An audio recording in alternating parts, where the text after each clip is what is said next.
घुस के मारा है, घर में घुस के मारा उस बच्चे को। उसकी माँ की हालत देखो, उसकी बीवी बच्चे छोटे छोटे, कहाँ जाए? मेरे नेका से बच्चा भी लगता है।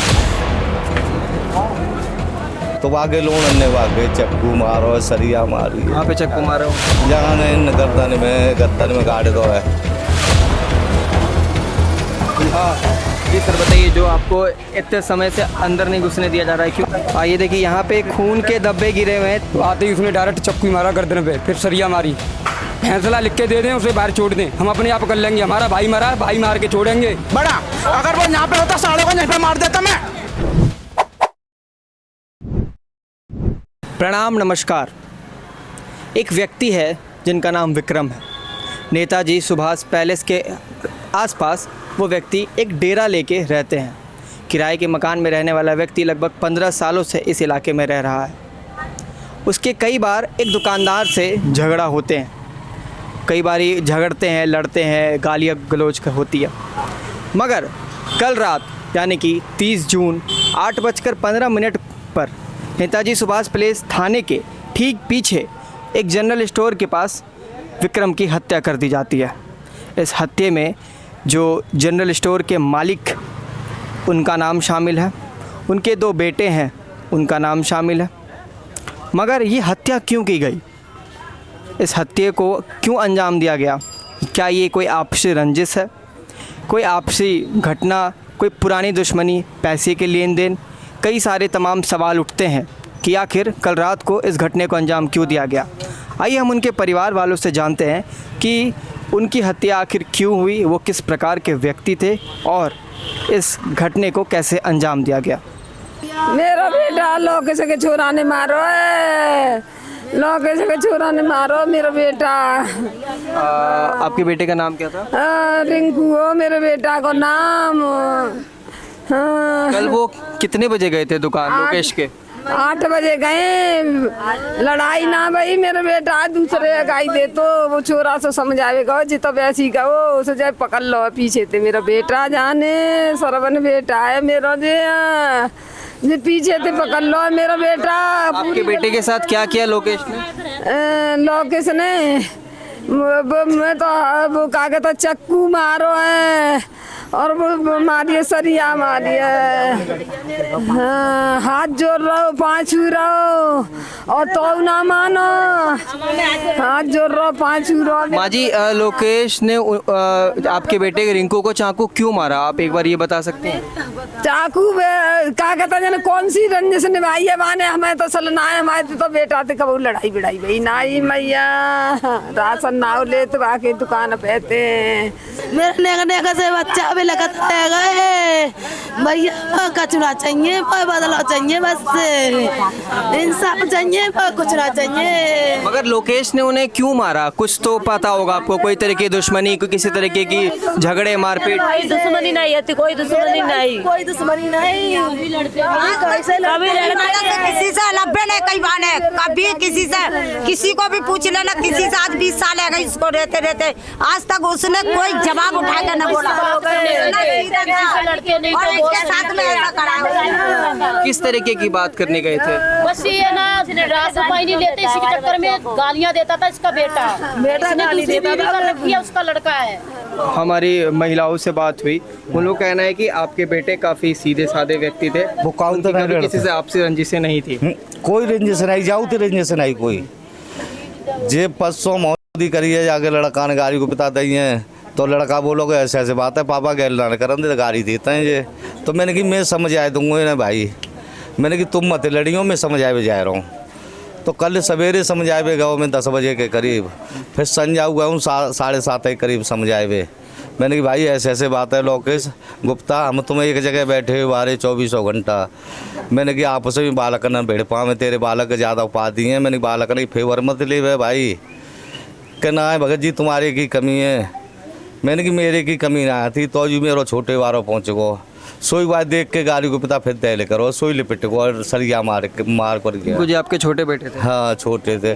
फिर बड़ेला बजाते भाजो है, सुन के हेरो है वो सो बड़ेला भाजो है, तो वागे लोन अन्य वागे चक्कू मारो है, सरिया मारी। कहाँ पे चक्कू मारा हूँ? जहाँ गर्दन में गाड़ दो है, यहाँ गाड़ते ही है। सर आपको कभी अंदाजा है कि अगर इनकी कभी लोकेश जी से बातें सुनी, कहा सुनी, किसी तरीके का झगड़ा चिल्लम चिल्ली? झगड़ा ना है भाई, आज तक कोई मोचोदी ना है भाई, कोई देन लेन ना है मेरो 10 पैसा को, कोई कछू ना है। बस जाके दुकान पे राशन लेते खाते पीते कि बंद कर दो राशन जहाँ पे थे। सर कई बार हम देखते हैं अड़ोस पड़ोस में लड़ाइयाँ होती हैं, फितरत होती है लड़ाई की, लेकिन ये बात मौत तक पहुँच जाए, मर्डर तक, हत्या तक पहुँच जाए, तो ये तो वो हमेशा लड़ने वाले ही हैं, शुरू से लड़ते ही हैं। बाप बेटा सगरे लड़े हुए, नित्य रोज के झगड़े होते हैं। अपने बेटे को शाही दिए लड़ने के लिए, नित्य रोज के झगड़े होता है, अपने बेटे को शाही दिए लड़ने के लिए।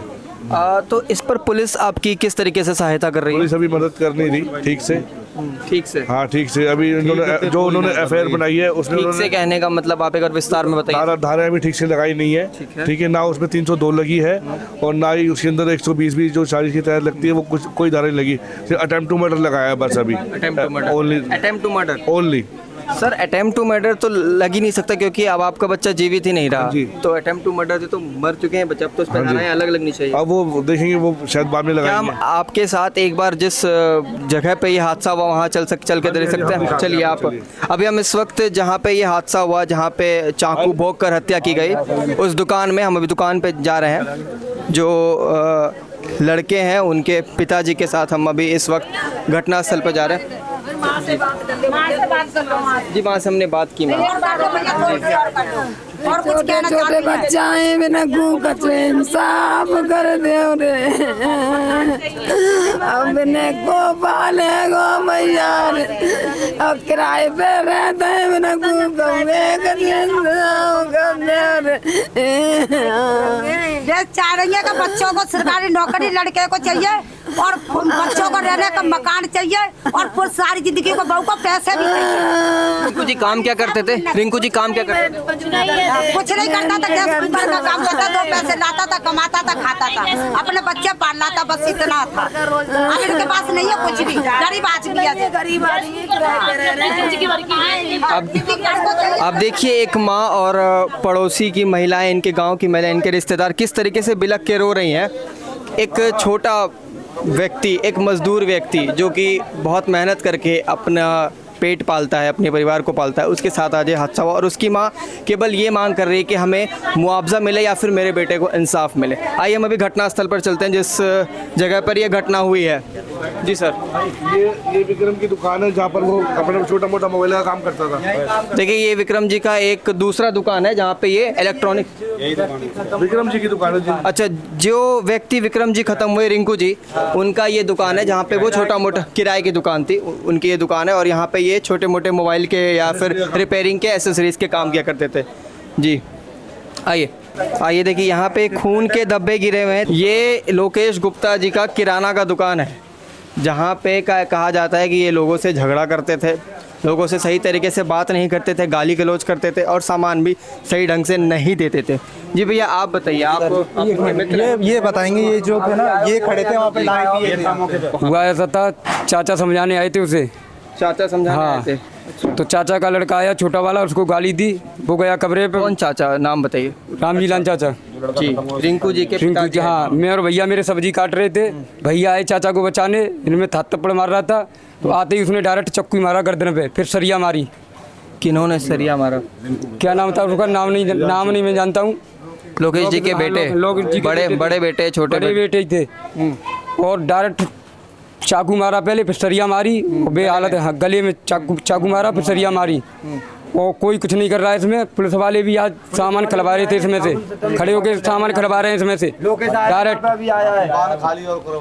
डायरेक्ट दुकान खाली करवा रहे हैं खड़े होकर यहाँ पे। पुलिस वाले कुछ नहीं कर रहे हैं। रात भी हमने बहुत बोला, कुछ नहीं कर रहे, कह रहे कानूनी कार्रवाई अपने आप होगी, हमें मौत के बदले मौत चाहिए, और उन पे नहीं हो रही तो फैसला लिख के दे दें, उसे बाहर छोड़ दें, हम अपने आप कर लेंगे, हमारा भाई मरा, भाई मार के छोड़ेंगे, चाहे पुलिस वाले अभी गोली मार दें, गोली मार के दिखाएंगे हम। आप उनके मित्र हैं? मेरे चाचा का ताऊ का लड़का हूँ। देखिए ये उनके भाई हैं और इनके जज्बात फूट फूट कर बाहर आ रहे हैं कि अगर पुलिस वाले कुछ नहीं कर पा रहे हैं, आप हमें सौंप दे, हम देख लेंगे उनका क्या करना है, फैसला करके तो भेज दे जालंग। जब उनके साथ ये घटना हुई फिर उसके बाद आप रिंकू जी को कहाँ ले गए? मैं हॉस्पिटल ले गया, महावीर हॉस्पिटल ले गए। हाँ। तो आप उनको जब हॉस्पिटल ले गए तब तक वो जीवित थे? तब तक तो थे, पर हॉस्पिटल में जाके कुछ नहीं रहे, यहीं खत्म हो गए थे। मतलब फिर भी हम अपनी संस्कृति के लिए ले गए थे। गैर में जो सांसें बची होती है वही बची हुई थी, लेकिन ले जाते सब खत्म थे। बाइक पे कोई होश नहीं था उनको, बेड और खून टपकटा गया नीचे तक, नीचे और ब्रेड टपकटा गया उसमें। वो तो करके निकल गए। आज ये गुंडागर्दी यहाँ पे है, आज ये गुंडागर्दी यहाँ पे, अगर कल को कोई और किराएदार होता है, ये दमनगिरी पूरी कॉलोनी में दिखाएंगे तो ऐसा चलेगा क्या? जी बिल्कुल सर, आप बिल्कुल सत्य बात कह रहे हैं कि अगर आज ये इनके साथ हुआ है, कल किसी और के साथ भी हो सकता है। पड़ोस वाले में कोई मारेगा तो ऐसा चलेगा क्या? मैं पटेल नगर से आया हूँ, उसका भाई हूँ बड़ा, अगर वो यहाँ पे होता सालों को यहीं पे मार देता, मैं यहीं पे मारता उसको। आप उनके बड़े भाई? सही कह रहे हैं वो, बिल्कुल। ये मेरा फूफा है। हाँ बिल्कुल सही। ये पुलिस वाले कर क्या रहे हैं इस टाइम पे? चुपचाप हाथ जोड़ रहे हैं, ये दुकान सील करा रही है, सारा कुछ करा रही है, उससे क्या होगा? कुछ नहीं होगा उससे। पुलिस वाले कह रहे हैं कि हमने अरेस्ट कर लिया उन्हें। क्या अरेस्ट कर लिया? पैसे खिलाएंगे, छूट क्या देगा उसको? जेल का पानी लग जाए, हवा पानी लगा, वो कल को किसी और को मारेगा क्या? और कैसे ऐसे चलेगा क्या? वो गुंडागर्दी करता है इस गली में। अगर मैं जेल में गया, मैं तो हवा से खुल गया ना, कल को कोई मेरा हाथ लगा, मैं तो सालों को पकड़ के फिर मारूंगा। ऐसे कैसे चलेगा? या तो उसको सजा दो, उन बच्चों का रहने का पूरा बंदोबस्त किया जाए, या ऊपर वाला फ्लोर है उसके बच्चों का नाम किया जाए। मैं ये चाहता हूँ बस, ऐसे नहीं चाहिए। मकान चाहिए बच्चों के लिए।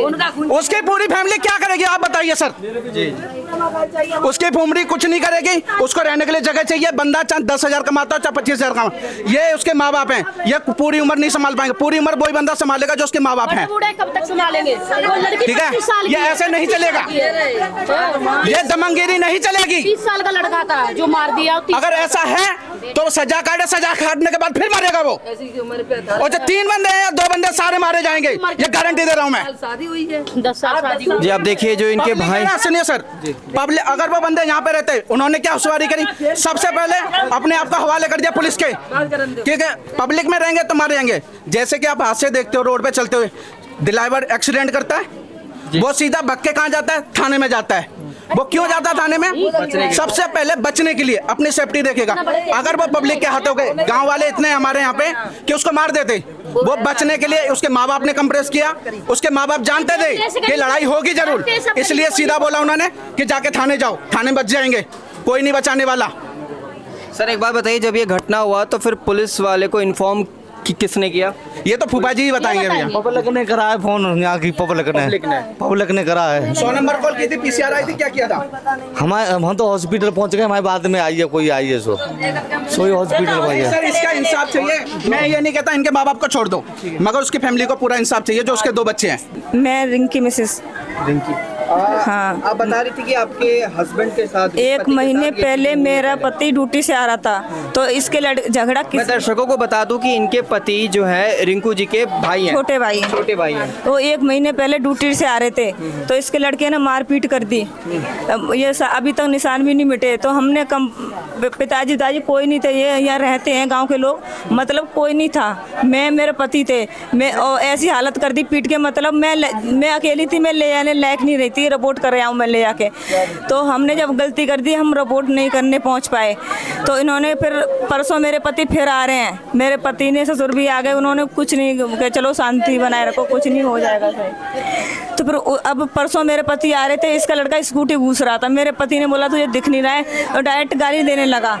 तो मेरे पापा ने अब उन्होंने कुछ नहीं बोला, वो सुन के आ गए। अपने पापा से बोला तो पापा सुबह शाम को बात करने ही तो गए थे, पापा और मेरे हस्बैंड और चाचा वगैरह।